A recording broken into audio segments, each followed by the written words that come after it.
Salut. Salut. Tu veux t'appeler comment du coup? Jérôme. Ton vrai prénom. Mon vrai prénom. Est-ce que je peux te demander de te présenter sans parler de sexualité? Qu'est-ce que tu es prêt à dire sans du tout mentionner la sexualité?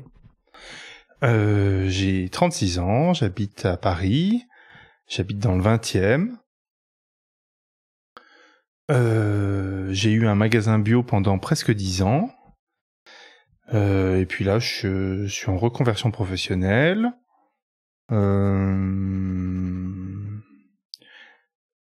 Je suis originaire de la Côte d'Azur. Et je pense que je me sens pas du tout attaché à ma région de naissance. Quand j'y retourne, j'ai vraiment l'impression d'être c'est comme si je découvrais une nouvelle région, donc je me sens vraiment parisien.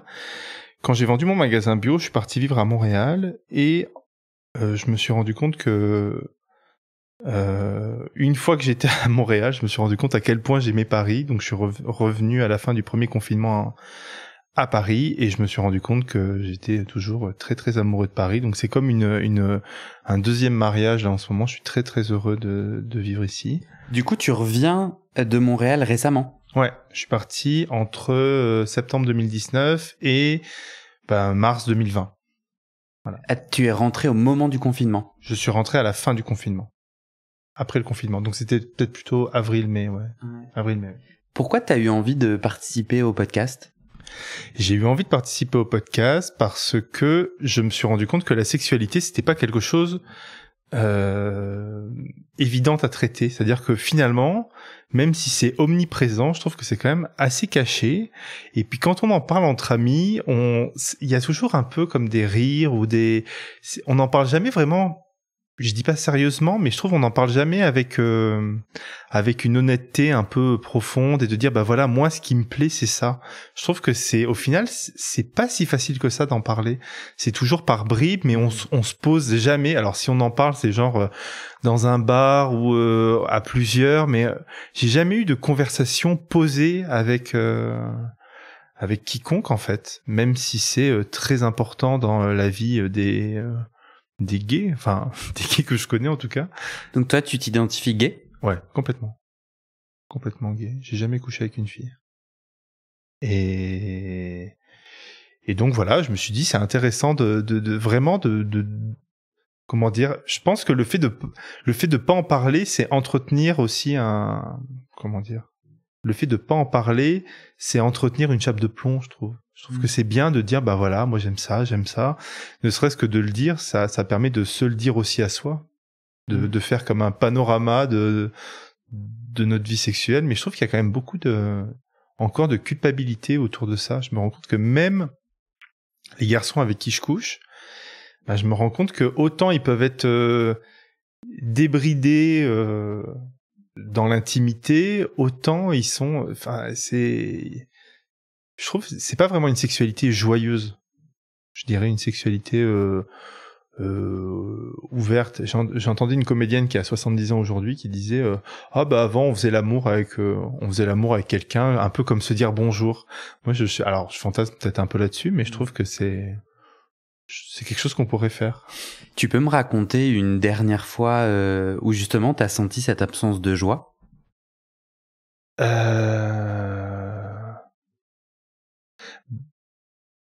Oui. Typiquement, c'était il y a 3 jours.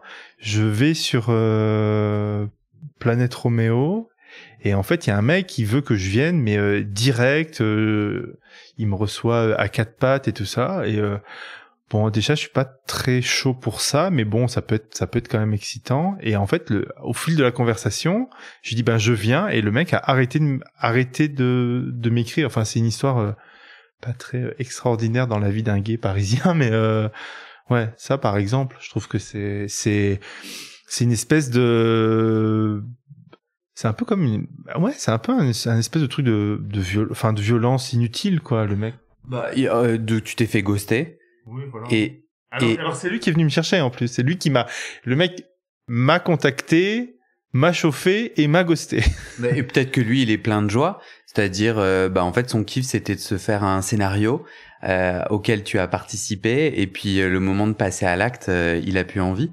Pourquoi en tout cas, c'était pas joyeux pour toi, c'est ça que tu dis. Ah oui, pour moi, c'était pas joyeux. Mais t'avais l'air de généraliser un peu en disant que tu sentais quand même une absence de joie, là, chez les autres, chez tes partenaires. Bah, je vois parce que je vais aussi au Jardin des Tuileries et en fait, je me rends compte que... Te promenais ? Ouais. Mais tu peux me raconter ce qui se passe au Jardin des Tuileries ? Je pense qu'il y a un sous-texte. Alors, les Jardins des Tuileries, ça fait des siècles que c'est un lieu de drague pour les garçons et ça continue. Et donc, il y a des garçons qui y vont. Et en fait, il y a comme moi, je considère comme une contre-culture un peu à rebours du numérique, des applis. Et là-bas, il y a encore des garçons qui se promènent. Et en fait, je vois, il y a quelques années, je me souviens, je me suis assis sur un banc et puis un garçon avec qui on a parlé et puis il m'a parlé un peu de ce qu'il connaissait du Louvre. Enfin, mais là, pareil, je trouve que c'est pas très joyeux. C'est-à-dire que ça, alors en plus avec les masques, enfin, il y a des mecs qui vont masquer. Enfin, c'est pas fun, quoi. C'est un peu, il y a une espèce de lourdeur, de culpabilité. Enfin, je sais pas, mais il y a une espèce de, c'est pas du tout fun, quoi. Concrètement, tu peux me raconter ta dernière fois aux Tuileries que... Alors, ma dernière fois aux Tuileries, je me suis fait arrêter par la police pour la première fois. Donc, ça s'est arrêté de façon hyper spectaculaire. Okay. Donc concrètement, t'y vas. Moi, je l'ai jamais fait. Donc, j'ai besoin que tu m'expliques. Alors... Donc, t'y vas, à n'importe quel point, parce que le Jardin de Tuileries est assez grand. Tu vas à un endroit particulier? Alors, il y a, alors, je pense qu'il y a 4 zones. Il y a le carrousel du Louvre, qui est une sorte d'arc de triomphe. Et lorsqu'on a la pyramide du Louvre dans le dos, à la gauche du carrousel, il y a un labyrinthe. Pour moi, c'est le labyrinthe qui fonctionne le mieux. Et donc voilà, il y a des garçons qui se promènent. Je pense qu'ils se promènent 7 jours sur 7, 24 heures sur 24. Ok, donc toi, c'était quand que tu y allais la dernière fois? C'était lundi. Ok, donc lundi, tu arrives, tu vas au labyrinthe. Ouais. Et qu'est-ce qui se passe? Eh ben, il y a des garçons qui tournent, mais voilà, il y a des garçons qui tournent. Il y a des haies qui sont creuses. Donc en fait, il y a comme des chambres. Bon, c'est pas des chambres, c'est des chambres où on peut à peine tenir debout et où en fait, voilà, il peut avoir un rapport sexuel. Mais il y a quand même des flics qui tournent. Donc voilà. Mais du coup, les haies sont suffisamment hautes pour que ton intimité soit protégée. Ouais, de façon assez rudimentaire, mais oui. Okay. Donc là, toi, tu rentres dans le labyrinthe et comment ça se passe? Tu circules et si tu vois quelqu'un que tu apprécies, tu lui fais...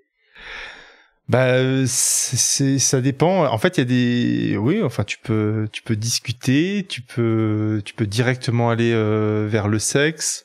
Moi, j'ai quand même plutôt tendance à un peu discuter. Mais... Et là, ce lundi, il s'est passé quoi? Il s'est passé que j'ai été arrêté par la police. Mais donc, tu rentres dans le labyrinthe, tu trouves quelqu'un, tu discutes et... Et alors, il y avait un garçon qui me plaisait, je l'ai suivi, et puis à un moment, j'ai vu une lampe, et on m'a dit, monsieur, vos papiers d'identité, et puis donc j'ai sorti, j'avais mon sac je sortais de la piscine, et donc, et j'ai été fouillé, et j'étais assez étonné, j'ai dit, mais il me dit, qu'est-ce que vous faites? Je dis, je me promène et il m'a dit que c'était illégal, donc j'ai appris que c'était illégal. Il m'a dit oui, c'est de l'exhibitionnisme. C'est vrai que bon, moi j'étais pas en position d'être accusé d'exhibitionnisme, mais Attends, mais je comprends pas. Tu étais habillé et la police t'arrête, te demande tes papiers et te dit que ce qui est illégal c'est l'exhibitionnisme. Mais je comprends pas. Ils m'ont dit que c'était illégal d'être là en fait. Ce qu'ils m'ont dit, moi j'ai pas parlementé. Ouais. Et donc j'ai fait et en même temps je pense qu'ils veulent. Alors c'est après que j'ai analysé ça comme ça, mais je me suis dit peut-être que le fait de venir souvent, c'est le fait de peut-être que ça aille pas trop loin, que les gens calment un peu leurs ardeurs et que ça baisse pas dans tous les coins s'il y a des touristes ou quoi. Je me suis dit c'est peut-être pour ça qu'ils font des contrôles un peu pour maintenir les gens à température. mais bon. Donc tu t'es pas fait arrêter? Non, j'allais au théâtre après, j'ai pu y aller, mais en tout cas, j'ai vraiment eu une décharge d'adrénaline, j'ai trouvé que c'était j'avais vraiment l'impression de d'être pris la main dans le sac, c'était assez, il m'a dit, je vous laisse quitter les lieux, et je suis parti un peu sans me retourner. Et après, j'allais à la Comédie Française, et j'ai un peu repris mes esprits, puis puis j'étais bien calmé. Si tu prends, donc si tu es sur Planète Roméo, je pense que tu vois les émojis qui peuvent être partagés pour signifier la sexualité. Elles sont aussi sur la couverture du podcast. Oui. Si on devait là prendre une photo de ta sexualité actuelle, ça serait quoi les trois émojis ou bon les top émojis qui représentent le plus ta sexualité aujourd'hui? Alors il y a le actif passif. Parce que je suis vers ça. Il y en a un sur la deuxième ligne où il y a 2 garçons que j'aime bien aussi, et je dirais qu'il y a le sens interdit aussi, voilà. Je dirais que ce seraient les 3. Du coup, c'est quoi pour toi les 2 garçons? Ça représente quoi? Alors il y a pas longtemps, j'ai rencontré un sexologue qui m'a expliqué comment fonctionnait la sexualité, et il m'a dit que la sexualité, ça fonctionnait avec 3 piliers. Il y avait les fantasmes, dans lesquels il fallait qu'il y ait de la stimulation intellectuelle, de la transgression, de l'excitation. Il y avait les organes sexuels, donc il fallait quand même a priori que les organes sexuels soient engagés. Et il y avait aussi l'affection, l'émotion, la camaraderie par exemple pour les gays. Et en fait, le fait d'apprendre ça, le fait qu'il le verbalise, je me suis dit ah oui, mais c'est vachement, c'est exactement ce que je comprenais pas.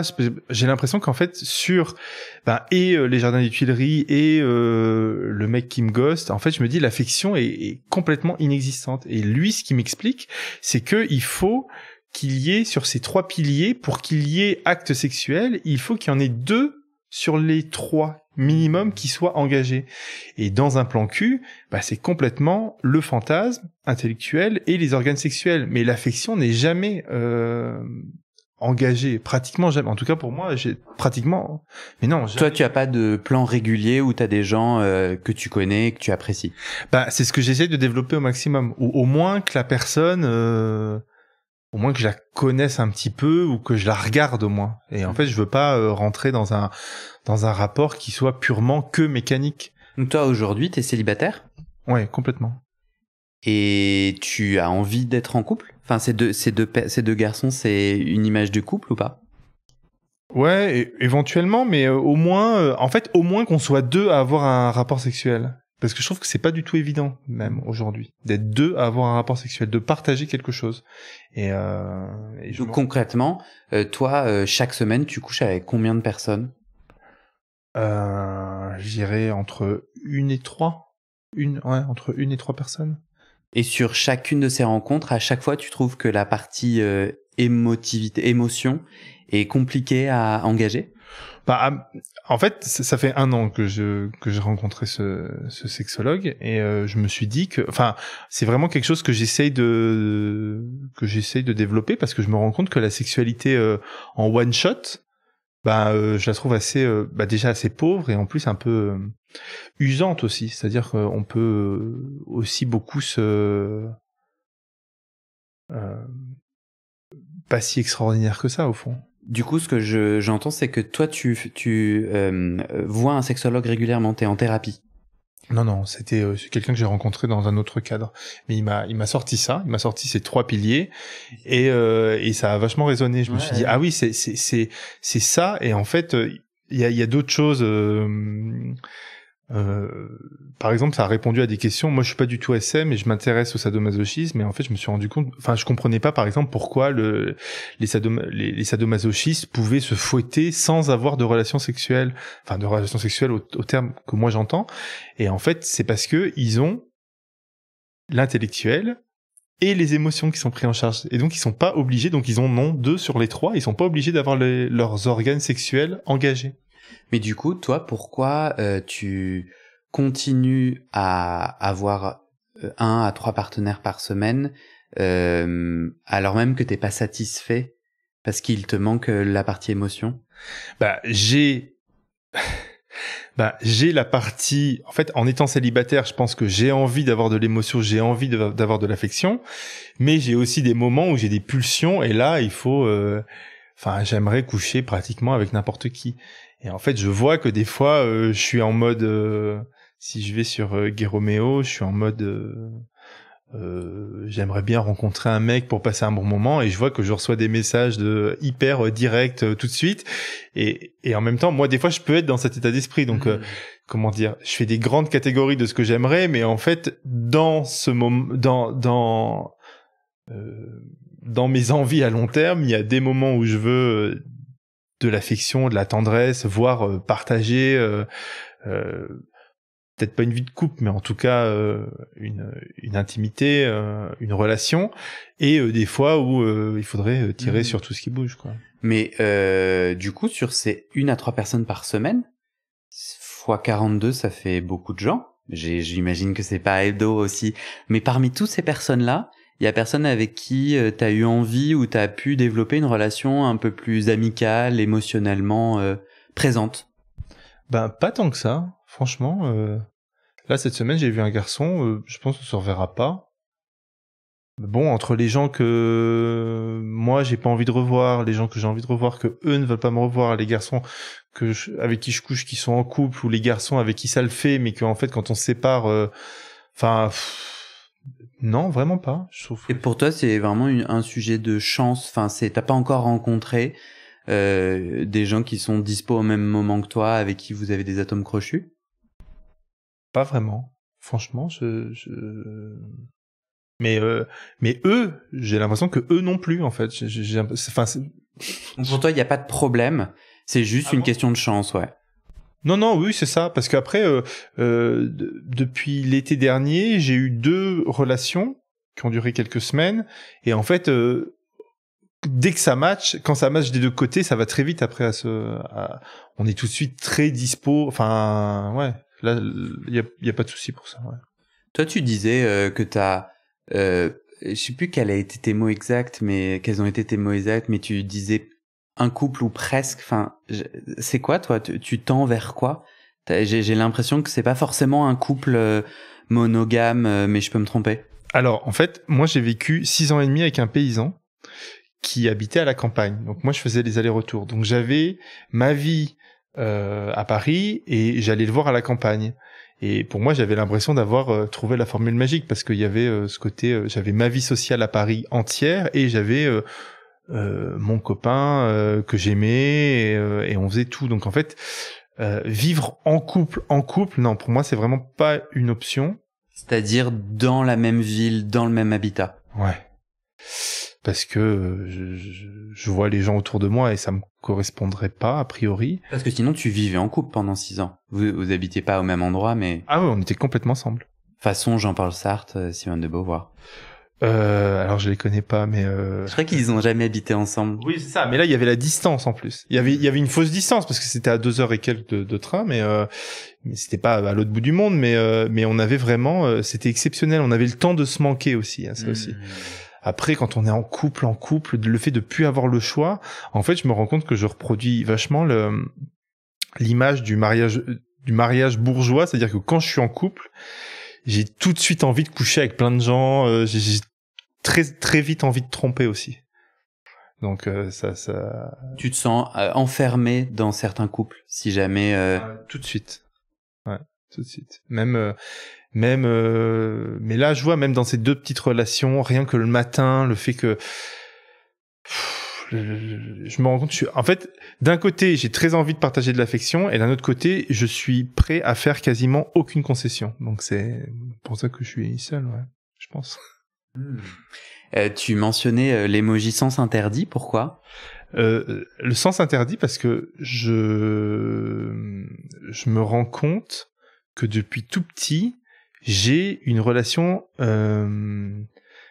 En fait, dans ces fantasmes, je me rends compte qu'il y a souvent la transgression qui rentre en jeu, l'interdit. Je me rends compte que l'interdit, c'est vraiment la base de mon imaginaire sexuel. Et je me rends compte que même avec mes petits copains, sans qu'on se le soit dit, parce que je me rends compte qu'on n'en a jamais vraiment parlé, vu que l'interdit, si on en parle et qu'on se l'autorise, ça devient plus de l'interdit, donc c'était même tabou dans le couple. Je me rends compte qu'on était beaucoup dans on était dans l'imaginaire de la violence. On n'était pas dans l'imaginaire de la violence physique, on s'est jamais donner des gifles, c'est pas du tout ça. Mais par contre, on était beaucoup à se prendre en simulant le non-consentement. On simulait d'ailleurs, franchement, enfin, moi, quand j'ai commencé la sexualité à 17, 18 ans, on disait beaucoup, est-ce que tu te fais prendre? Je sais pas, j'ai l'impression que prendre, c'est plus trop, on dit plus trop ça, mais il y avait vraiment cette dimension de, je te chope, quoi. Et dans le couple, on était vraiment à partager ça. Avec le paysan, c'était plutôt moi qui me faisais prendre, et avec le dernier, mon dernier amoureux, c'était plutôt moi qui le prenais. Et tu peux me dire concrètement de quoi tu parles? Donc tu es en couple, vous êtes tous les deux dans une pièce, t'as envie de sexe, et comment tu prends quelqu'un en simulant le non-consentement, mais il y a du consentement, Alors, ce qui s'est passé, par exemple, en fait, je me rends compte que je sépare le sujet de l'objet. C'est-à-dire que le sujet, c'est mon amoureux, mais des fois, je le prends vraiment comme un objet. Et où lui me prend comme un objet. Par exemple, un jour, ce qui s'est passé très concrètement, je vais à l'opéra sans mon copain, et je rentre assez tard. Lui dort déjà. Je rentre chez lui. Il était convenu que je dorme chez lui, donc je rentre chez lui, et il dort. Et puis j'allume rien et tout ça. Et là, je le prends. Enfin, je commence à me chauffer, puis je le prends, mais habillé. Moi, je suis resté habillé. J'ai presque rien. J'ai peut-être enlevé ma veste, mais j'enlève même pas mon pantalon. Je baisse ma baguette et je le prends, alors que lui, fait semblant de dormir. Enfin, je sais pas. Et sans un mot, j'éjacule, je remonte ma braguette, je reprends ma veste et je m'en vais. Puis après, je descends, je remonte, et là, j'ouvre la porte et je fais « Ah, bonjour, je suis rentré, ça va, tu dors bien ?» Et puis lui, il me fait « Ah, j'ai fait un cauchemar. » Voilà. Par exemple, c'était le genre de truc qui pouvait nous plaire. Et alors que je pense que en tant que sujet, c'était plutôt moi qui étais soumis à lui. Mais sexuellement, c'était plutôt lui qui était soumis à moi.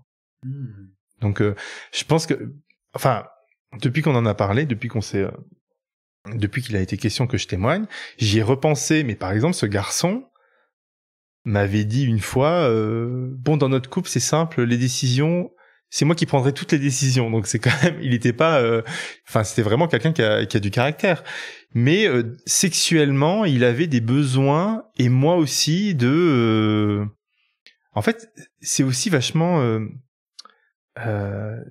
c'est un exutoire aussi, la sexualité. C'est-à-dire qu'on n'a plus besoin de rentrer dans ce truc de respect, dans ce truc de, en fait, on réfléchit plus, quoi. Les choses se font comme elles doivent se faire, et il y a pas de contrôle, et c'est animal, et c'est instinctif. Et justement, pour toi en tout cas.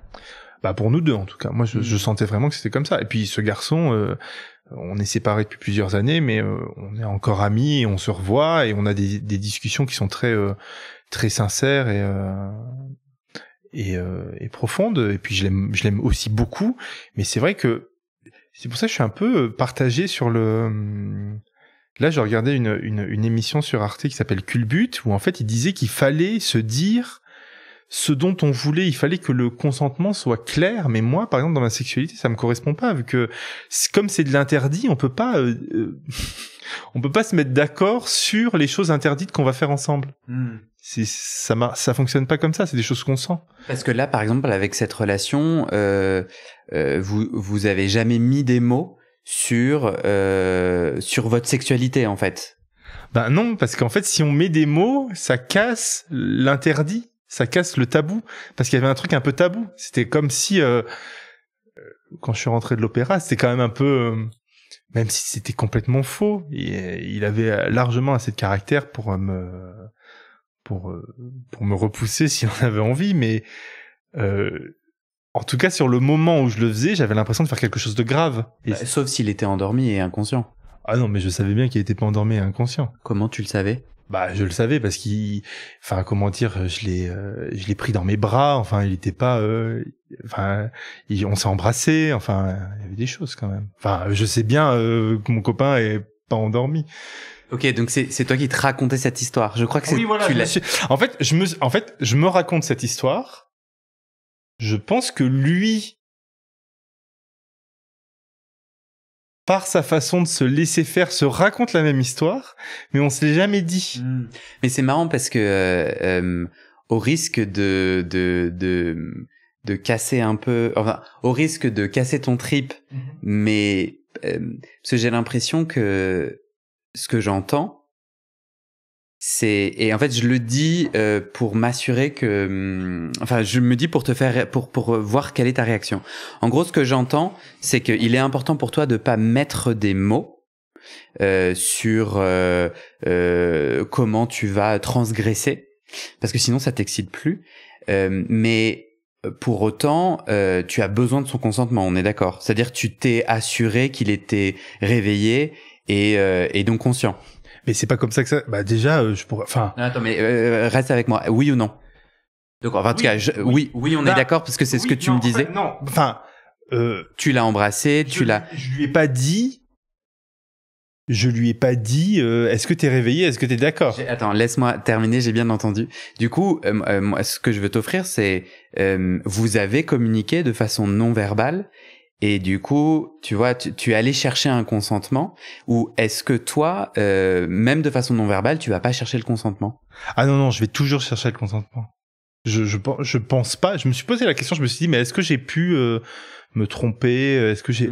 Mais non, franchement, je pense pas. Enfin, non, j'en suis certain même, parce que la façon dont il a eu de bouger, la façon dont il a eu c'est qu'il avait envie, sans en faire trop. Enfin, il avait envie de se faire prendre, en fait. Ok, mais donc du coup, dans le reportage de Arte que moi j'ai pas vu, est-ce qu'ils ne disent pas ça? Ils disent un consentement. Alors, il peut être verbal et non verbal. Peut-être que, mais j'ai pas entendu le reportage, mais le reportage disait l'importance de passer uniquement par le mot. Oui, clairement.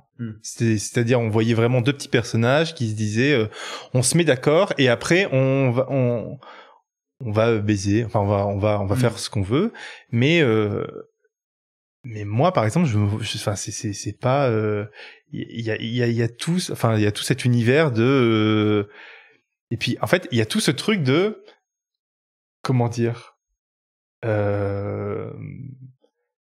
si jamais quelqu'un me plaît, va y avoir ce moment où il y a cette tension sexuelle qui fait que le cœur commence à battre. Est-ce que je l'embrasse pas, qu'est-ce qui va se passer? Et ça, enfin pour moi, ça peut pas passer par des mots. C'est pas du tout le moment pour demander l'autorisation, quoi. Parce qu'en plus, souvent,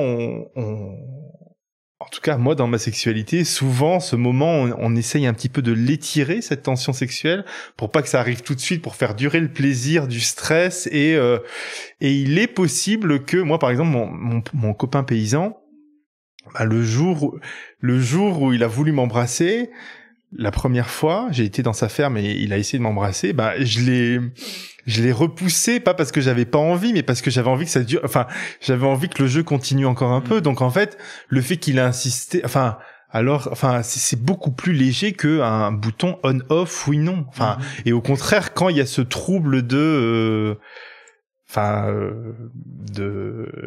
la sérénade, quoi. Enfin, c'est pour ça que je trouve que c'est, en tout cas, moi, c'est un jeu qui me plaît beaucoup. Est-ce que tu peux me raconter, du coup, ta définition du consentement, ta part de responsabilité, comment toi tu la mettrais en mots? Toi tu dis, c'est pas avec une conversation avec des mots, et ça a l'air d'être quand même en vérifiant certains aspects. Est-ce que tu peux mettre des mots sur toi? Comment tu concilies consentement et fantasme du tabou et de l'interdit? Oh, mais je pense que si la personne peut quitter le jeu aussi. Enfin, je pense que c'est un jeu où la personne reste en même temps. Mais bon, ça arrive pas tous les jours non plus, hein. Et c'est pas ta responsabilité de l'aider à quitter le jeu si elle le souhaite? Oh bah, le jeu retombe, enfin, c'est-à-dire, je peux pas, ce délire, il se fait à deux. Je peux pas être dans mon délire tout seul et garder et puis, comment dire, la personne m'excite par sa simulation de refus. Enfin, non, c'est même pas la simulation de refus, mais oui, la personne reste et en fait, on sent on sent la chose. Et en fait, le fait Oui, je pense que ça se sent. Je crois vraiment pas. Je pense vraiment pas avoir jamais été trop loin avec quelqu'un, parce qu'en même temps, je me suis rendu compte que cette simulation de sexe, comme si pas forcé, mais tabou en tout cas, je me rends compte que même si j'y pensais beaucoup, elle avait quand même assez rarement lieu. C'est des souvenirs qui sont mémorables dans ma sexualité, mais c'est pas mes rapports quotidiens. Là, dans mes 3 rapports, enfin, si j'ai un à 3 rapports par semaine, je pense pas que ça se soit passé dans les dernières semaines. Mais en fait, il y a vraiment un truc oui, enfin, les gens continuent. Mais même pour moi, ça m'est déjà arrivé il y a pas longtemps d'aller chez un mec. Le mec ne m'a pas, franchement. Le mec me plaisait pas quand je suis arrivé, et puis bon, j'avais plutôt envie de partir. On s'est assis sur le canapé, et puis je sais pas, il s'est un peu battu aussi. Enfin, c'est-à-dire que si mon consentement à l'ouverture, en s'asseyant sur le canapé, c'était non, puis en fait, le mec a réussi à retourner la situation, et au final, c'était pas mal. Je vais te demander de te reculer légèrement parce que ton bras est sur le fil et j'aimerais pas qu'on perde notre enregistrement. T'es un peu sorti de ma question. J'entends tout à fait comment ça fonctionne pour toi. Et ma question, elle est pas justifie-toi. Ça, c'est vraiment pas mon enjeu. Ma question, c'est toi, selon toi, si tu devais mettre des mots sur ta responsabilité quant au consentement. Toi, tu dis je le sens. Et est-ce que du coup, tu sens quoi? Je comprends pas. Bah, je sens la personne réceptive à avoir envie de se faire prendre, par exemple. Mais par exemple... Mais peut-être que, amène-moi donc tu m'as raconté un exemple, est-ce que tu peux me dire dans plus de détails les contours de ces fantasmes de tabou, parce que peut-être que je comprends pas bien. Est-ce que tu peux m'amener concrètement dans un fantasme que tu as réalisé? Ben, je vois par exemple j'avais un amoureux, et puis on était un peu en train de se séparer, puis il y avait un peu de l'animosité entre nous, et il a voulu me prendre un peu genre de façon un peu violente et un peu de façon énervée, et moi j'ai simulé un refus. Je dis non, je veux pas, et il m'a dit non, bah allez, juste 5 minutes, ce qui est quelque chose qu'on a comment dire, là on est complètement dans le fantasme du viol, enfin on est complètement dans la thématique, et c'est un truc que personne n'a envie de vivre, et en fait même si j'avais dit non, en fait j'en avais envie, et ça s'est fait, et c'était vachement bien. Donc comment dire, il y a rien eu entre nous qui disait que j'étais d'accord, sauf qu'il y avait une confiance entre nous qui fait que évidemment si j'avais vraiment pas voulu, ça aurait été mais absolument inconcevable. Mais là, je sais pas, ça s'est fait sans préméditation, ça s'est fait comme ça. Et en fait, je trouve que c'est ça qui est bon aussi dans la sexualité, c'est que ça se fasse comme ça, sans règle morale. Et en fait, l'immoralité fait partie du fantasme. Mais bon, même si c'est une immoralité qui est feinte en fait, parce qu'on était j'ai jamais été traumatisé par ni lui ni quelqu'un d'autre, parce que en fait au fond je sais que je connais mes limites, et je sais que je saurais dire non. Mais il est vrai qu'en parlant avec un amant que j'ai vu quelques fois, lui m'a dit, mais ça t'est jamais arrivé d'être forcé à avoir une relation sexuelle? Et en fait, j'ai vu que là, franchement, c'est pas compris. Je lui dis, ben non, ça m'est jamais arrivé. Et lui, j'ai vu que ça lui était arrivé. Lui, il m'a dit, ah bon, parce que moi, ça m'est arrivé. Et je l'ai regardé un peu, et donc en fait, je me rends compte aussi que on n'a peut-être pas tous la capacité à dire non. Donc moi, je dis ça avec mon état d'esprit où ça me fait pas du tout peur. C'est-à-dire que je me rends compte que ça a plus tendance à m'amuser. Je vais donner un autre exemple. J'étais à Bruxelles il y a quelques années, et j'étais dans le jacuzzi d'un sauna, et il y a un mec, peut-être 50, 60 ans, qui me plaisait pas du tout. Et donc il me raconte, enfin bon voilà, je lui raconte un peu ma vie, et puis on discute, et puis il commence un peu à me toucher, et Et donc je les conduis gentiment, et puis là il commence vraiment à me choper et à me dire oh vas-y laisse-toi faire, et en fait j'ai été surpris de ma réaction, parce que je me suis dit que alors même si le mec me plaisait pas, même si je lui ai dit non je veux vraiment pas, déjà sa réaction je l'ai trouvée quand même assez amusante, et en même temps le fait qu'il me chope comme ça m'a un peu réveillé, enfin même si il s'est rien passé, ça m'a quand même plu, le fait qu'il me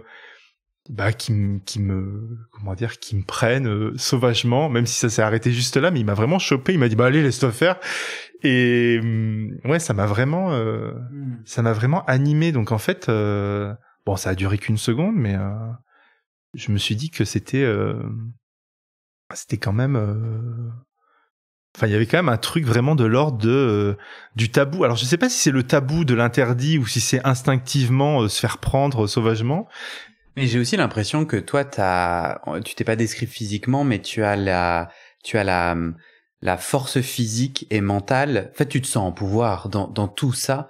Tu te sens en situation de pouvoir. À aucun moment donné, tu ne sens vraiment de risque dans c'est pour ça que ce fantasme de viol il existe et qu'il est possible, c'est que tu sais que in fine t'as le pouvoir. On est d'accord? Je sais, là c'est parce que tu le dis, mais moi je me le suis jamais en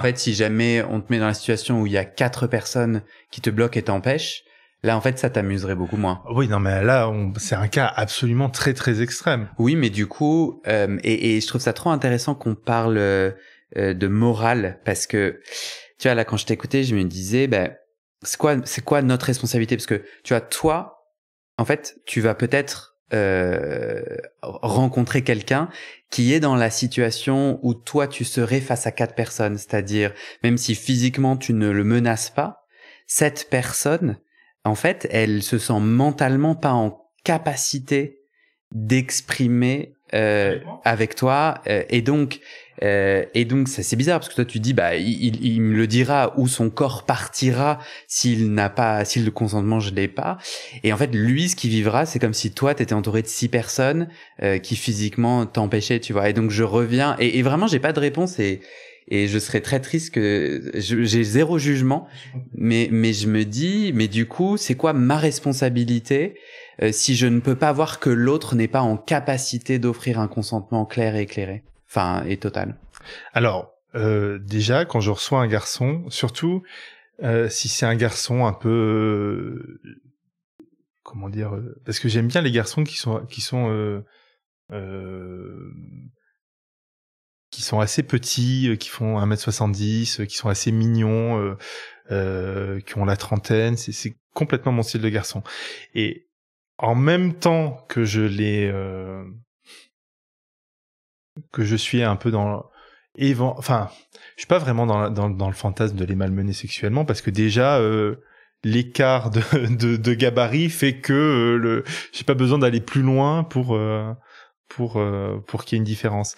Mais après, en même temps qu'il y a ça, il y a le sujet, c'est-à-dire que le sujet, je les chouchoute. Enfin, l'une des dernières relations que j'ai eues, le mec, il venait, je lui faisais à manger, je le sortais, on faisait plein, je l'ai amené à l'opéra, il m'a remercié, il m'a pris dans les bras, donc en fait je suis absolument certain de ce qui s'est passé, je suis et puis d'ailleurs au final ça s'est fini que lui a arrêté de me répondre parce qu'il avait plus envie de me voir, ça se passe dans la chambre, ça, c'est-à-dire, mais après j'ai bien senti que je sais très bien qu'il s'est jamais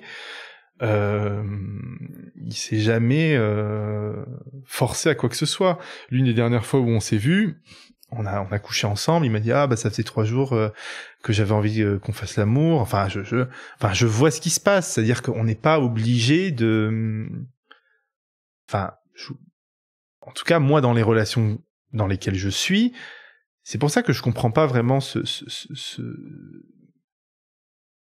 dans les relations dans lesquelles je suis, je sais vraiment ce qui se passe. Il y a un garçon qui est venu il y a quelque temps parce qu'il voulait se faire prendre, et il me dit qu'il a du mal à se faire prendre alors qu'il en a envie, mais que il est un peu coincé. On a été absolument absolument à son rythme. Mais en fait, je me rends compte que le fantasme, on peut l'avoir dans la tête et l'exercer.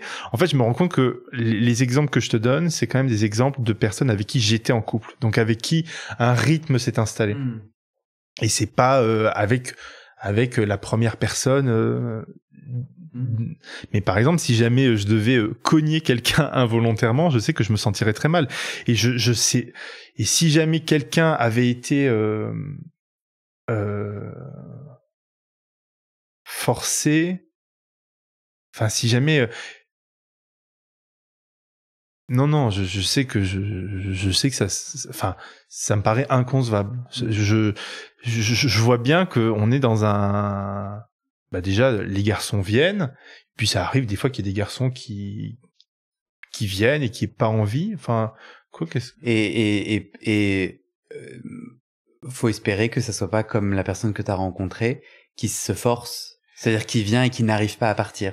Mais en tout cas, pour moi, en fait, ce que je retiens de notre échange, c'est que alors la première chose, c'est quand tu m'as dit le fantasme autour de l'interdit, moi c'est le concept du fantasme. C'est qu'en fait, il y a une forme de transgression et une forme de grande liberté où tout est possible, et d'ailleurs je pense tout de suite à les catégories les plus vues sur les trucs porno, en tout cas hétéro, et je pense LGBT aussi, c'est les trucs avec les papas, les mamans, donc et en termes de nombre de clics et de vues. Donc bien sûr que le fantasme est dans l'interdit et qu'il y a cette frontière là du consentement. Et je trouve quand même que la discussion est super intéressante, le fait que on conscientise ces rapports de pouvoir. Je pense je suis sûr qu'on va trouver un moyen de continuer à vivre une sexualité totalement libre et débridée et créative en négociant le consentement d'une façon intéressante qui ne brise pas le désir sexuel. Bah après, je crois pas, comment dire, je crois pas que je négocie le consentement, mais en fait, c'est un... Je voulais dire entendre le consentement, pardon. Ah oui. Oui, mais en fait, par exemple, si un garçon, à Montréal, ça m'est arrivé ça, il y a un mec hétéro complètement qui voulait se faire masser, et puis bon, moi j'aime bien masser, donc il est venu chez moi, et puis je l'ai massé, et puis ça a un peu dérapé dans la mesure où lui était capable de faire, et puis en fait, enfin comment dire, enfin au bout d'un moment, enfin, il y a eu comment dire, au bout d'un moment, on pouvait pas aller plus loin, quoi. C'est-à-dire, je l'ai senti, mais on n'a pas, je vois pas comment j'aurais pu aller plus loin. Là, ces deux mecs là que je connais qui m'ont dit que vraiment ça a été trop loin et que leur consentement était vraiment plus engagé. La façon dont ils me l'ont raconté, c'est que les gens les ont carrément enfermés dans leur appart. Donc c'est quand même des trucs très graves, quoi. Donc on n'est pas du tout dans la même mesure que moi, où juste on est dans le non-verbal, quoi. C'est pas du tout la même chose. Enfin. Et que je comprenne, dans ta réalité sexuelle au quotidien, cette part de fantasme,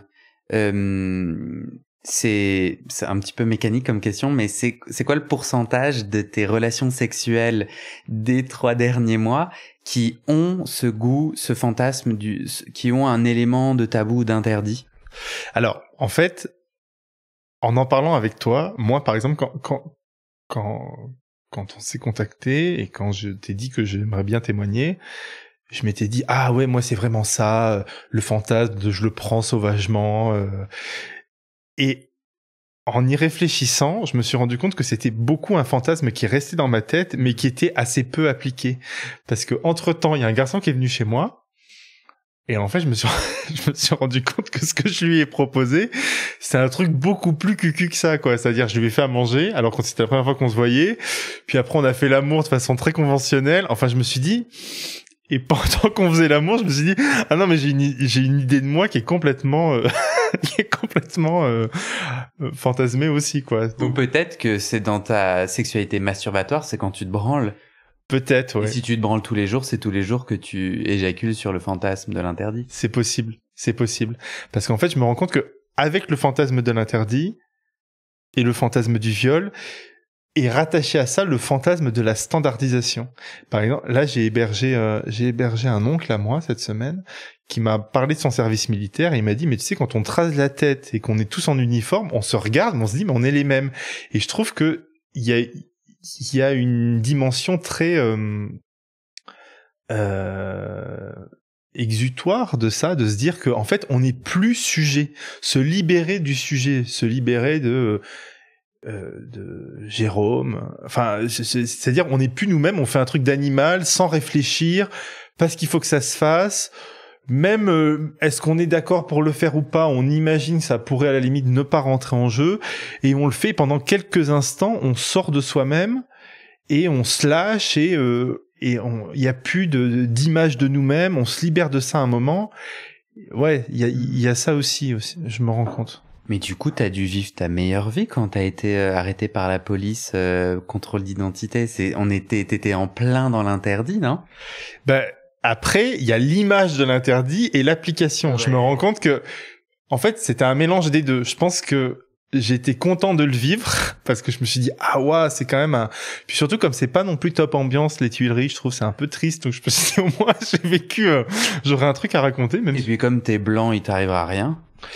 Bah après, comment dire, moi je sais que par rapport à la police, je suis très, comment dire, je monte pas du tout sur mes grands chevaux, je me laisse complètement faire et à chaque fois que ça s'est passé, j'ai pas dit ouais mais qu'est-ce que vous, enfin voilà, je suis pas rentré dans un truc et ça a été, ils ont vidé mon sac, ils m'ont dit vous avez des objets tranchants dans votre sac, je fais vous êtes pas tombé sur un méchant garçon, hein, il y avait ma serviette de piscine et un livre, enfin donc non ça a été, mais en même temps quand je suis parti, oui j'avais vraiment c'était un mélange de ouais c'est grave, j'ai pas passé un bon moment parce que quand même ça m'a quand même stressé, mais j'étais quand même content de l'avoir vécu. Si on regarde le futur, on fait un prochain épisode toi et moi dans 2 ans. T'aimerais me raconter quoi à propos de ce chemin d'intimité, de sexualité? Qu'est-ce que t'aimerais faire advenir? Moi il y a quand même un truc qui me fait en fait, j'aimerais bien qu'on reste libre dans notre sexualité parce que j'ai quand même Tu peux parler en jeu. Alors j'aimerais bien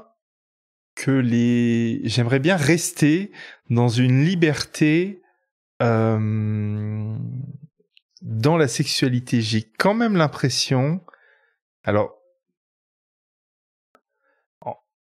en fait, je me rends compte que le fantasme de prendre quelqu'un sauvagement, c'est quand même quelque chose de presque grave aujourd'hui. Alors que, enfin, j'aimerais bien que la sexualité, que la priorité de la sexualité, ce soit le plaisir, plutôt que, comment dire, que ce soit le plaisir et la liberté. Je me rends compte que... Et donc concrètement, dans 2 ans, je te dis coucou Jérôme, alors il s'est passé quoi? Toi, t'as envie d'avoir plusieurs relations sexuelles par mois, je suis un peu bébête et méchant, pendant lesquelles t'as pu vivre toute ta sauvagerie dans la joie et l'échange. Ah bah ouais, clairement. Ah bah oui, j'ai pas du tout envie de me restreindre là-dessus. Puis j'ai pas du tout envie de... Et t'es en couple ou pas? Et vous habitez pas ensemble? Bah, plus ça va. Moi, j'ai 36 ans, plus ça va, et plus je me rends compte que ça s'éloigne. Hein. Je vois pas. En plus, je me rends compte que si jamais j'ai un amoureux et que sexuellement c'est pas terrible, je vais avoir envie d'aller ailleurs. Et si jamais sexuellement c'est génial, ça va me booster mes envies sexuelles et je vais aussi avoir envie d'aller ailleurs. Donc en fait, tu pourrais avoir un couple ouvert. Ça, je suis pas hyper emballé par le couple ouvert. Je me rends compte que alors il y a la PrEP aussi. Alors là j'ai découvert mes 2 dernières. Moi je prends la PrEP et c'est la première fois mes 2 relations j'ai découvert. Enfin, commencer une relation en étant dans la PrEP, c'est quelque chose que je découvre aussi. Ça change les règles du jeu quand même de la fidélité. Je sais pas. Je me rends compte que j'aimerais bien me dire ouais j'ai rencontré quelqu'un et on a trouvé la formule, mais la formule je la vois pas là de moi-même, j'arrive pas à m'imaginer les règles du jeu possibles pour pour que moi je sois épanoui. Donc Et est-ce que sexuellement t'as essayé des choses particulières là dans 2 ans, il y a des choses que t'aimerais dans les 2 années à venir faire J'aimerais bien avoir un orgasme prostatique que j'ai jamais eu. Ouais.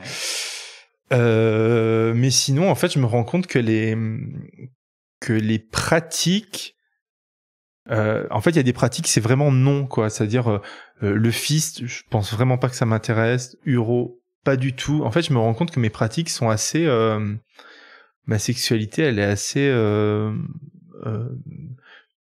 je suis pas a priori dans la nouveauté. Je me rends compte de ça. Je pense que quand même la PrEP a fait évoluer ma sexualité parce qu'il y a plus de préservatifs, mais je crois pas que je serais vraiment étonné si dans 2 ans tu dis ouais, j'ai trouvé un truc, en fait j'étais complètement j'étais à côté de la plaque. Franchement, je pense pas, mais peut-être je le souhaite. Rendez-vous dans 2 ans. Rendez-vous dans 2 ans, voilà. Merci Jérôme. Merci.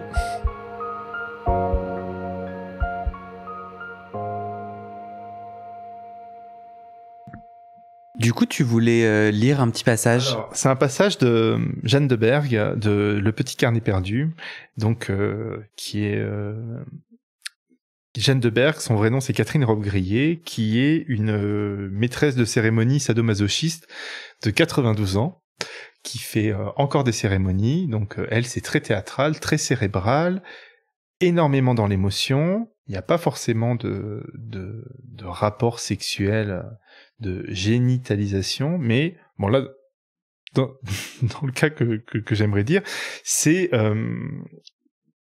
il va y en avoir. Et alors que je comprenne, pourquoi ce passage? Parce que pour moi, ça illustre bien les questions que je me pose sur le consentement à travers cet extrait. Donc ça se passe dans une cérémonie dans un grand appartement, et Catherine Robbe-Grillet, donc Jeanne de Berg, mène et maîtresse de cérémonie, et dit à chacun ce qu'il doit faire, ce qui est attendu de lui. Et donc ça se passe dans un appartement où il y a une mezzanine, et dans cette cérémonie il y a une femme qui s'appelle Sibylle, et au début de la cérémonie elle dit qu'elle a un différend avec cette Sibylle et qu'elle va lui régler son compte, enfin en tout cas régler un différend avec elle.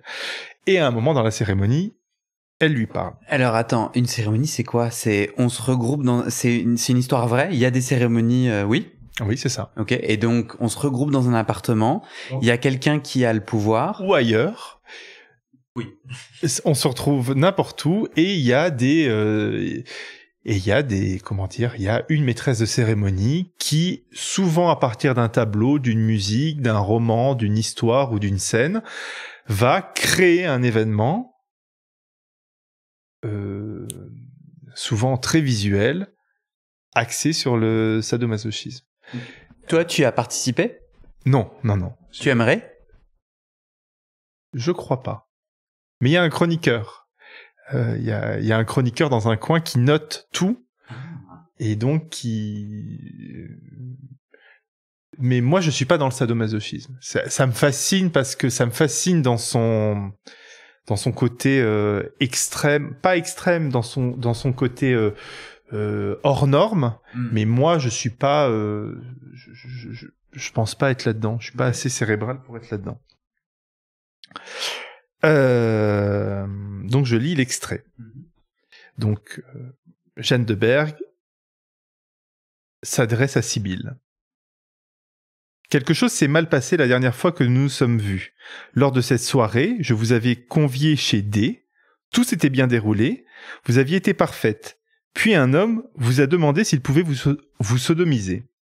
Vous aviez accepté. Vous aviez dit oui. Et tout d'un coup, vous vous êtes mis à l'injurier, sans aucune justification, on ne sait pourquoi. Un petit coup d'eau.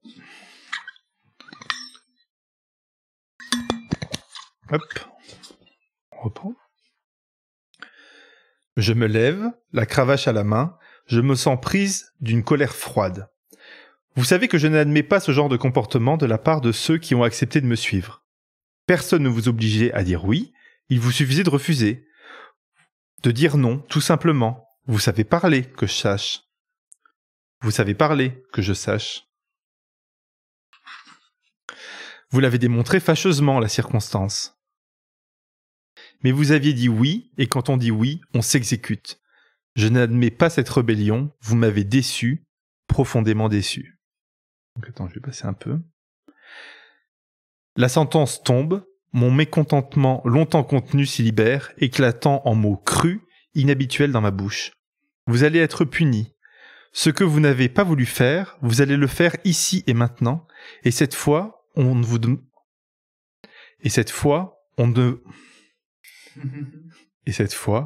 demandera pas la permission.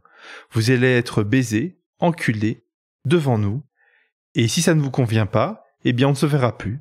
Ce sera terminé, voilà tout. Un homme est caché là, il va venir, peut-être, si ça lui chante, vous allez l'attendre, vous allez attendre son bon vouloir. Voilà. Bah ça, par exemple, c'est... Personne n'a envie de vivre ça au premier degré. Personne n'a envie d'être dans une situation d'être attaché et violé comme... Enfin, pire qu'un esclave sexuel. Mais on peut avoir envie de le vivre. Bon, moi, c'est pas ce que j'ai envie de vivre et c'est pas ce que j'ai envie de faire vivre à quelqu'un. Mais comment dire, si les gens ont ça dans la tête, qu'ils se le permettent. Et en fait, quand je lis ça, alors moi personnellement, ça m'excite pas, mais je me dis, ouah, ça existe, ça fait du bien de se dire que il y a des gens qui s'affranchissent pratiquement totalement de la morale, en fait. Et le dernier livre de son époux, Catherine Robbe-Grillet, Alain Robbe-Grillet, qui s'appelle Un roman sentimental, ça va même beaucoup, beaucoup plus loin que ça. Et en fait, j'imagine... Enfin... Je trouve que c'est intéressant aussi d'explorer le côté outrancier. Et je trouve que... Enfin... Actuellement, j'ai l'impression d'évoluer dans un milieu un petit peu répressif au niveau des questions de consentement, comme si on était je suis pas sûr. Alors j'ai entendu, je sais pas si c'est vrai, qu'il y avait même une application dans les pays du Nord où en fait on donne on confirme son consentement sur son smartphone. Je me dis, moi, je sais pas quelle est la sexualité des gens, mais moi, c'est vraiment un truc qui me, c'est vraiment attaquer le désir à la tronçonneuse, quoi. C'est pas possible du tout. Ok.